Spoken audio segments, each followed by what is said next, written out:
سیدنا صدیق اکبر رضی اللہ تعالی عنہ کا جو معاملہ تھا، تو من شدی من تو شدم، تو من شدی من تو شدم، یعنی آقا کریم صلی اللہ علیہ وسلم کی ذات والا شان کو اپنے اوپر ڈھال لیا تھا،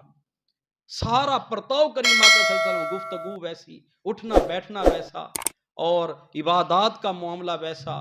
معاملات کا ساری چیزیں سیدنا صدیق اکبر رضی اللہ تعالی عنہ نے کریم آقا صلی اللہ علیہ وآلہ وسلم، اور کریم آقا صلی اللہ علیہ وسلم کا کتنی محبت بھرا انداز تھا، آپ فرمایا کرتے تھے اگر کسی کے اور درہم دینار میرے پاس آ جائیں تو میں اپنا سمجھ کے خرچ نہیں کرتا، لیکن جب ابوبکر صدیق کا سرمایہ درہم دینار میرے ہاتھ میں ہوں تو میں اپنا سمجھ کے خرچ کرتا ہوں۔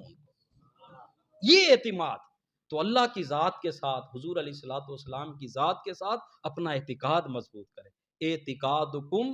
ینفعکم، یہی اعتقاد ہے جو انسان کو مضبوط کرتا ہے، نفع دیتا ہے۔ یقین کا معاملہ، سوچ کا معاملہ، خیالات کا معاملہ اللہ اور اس کے رسول کی ذات کے ساتھ جتنا مضبوط ہوگا اتنی آپ اندر کے اندر مضبوط ہے۔ میں مثال دیا کرتا ہوں، اگر باہر کے جتنی روڑے ہوں، پتھر ہوں، رکاوٹیں ہوں، آپ روند کے چلے جاتے ہیں، اگر پاؤں جوتے کے اندر ایک تھوڑا سا چھوٹا سا کنکر آ جائے آپ کے لیے چلنا مشکل ہو جاتا ہے۔ بندہ اگر اندر سے کمزور ہو جائے چلنا مشکل ہے، باہر جتنی مصیبتوں کے پہاڑوں ان کو نہیں دیکھتا، وہ چل پڑتا ہے۔ اندر اپنے آپ کو مضبوط کریں، اندر مضبوط ہوتا ہے اللہ کی ذات پہ یقین کے ساتھ، مصطفیٰ کریم صلی اللہ علیہ وسلم کی ذات پہ یقین کے ساتھ۔ اللہ تعالیٰ میرے ان کلمات کو اپنی بارگاہ میں قبول و منظور فرمائے۔ وآخر دعوانا ان الحمد للہ رب العالمین۔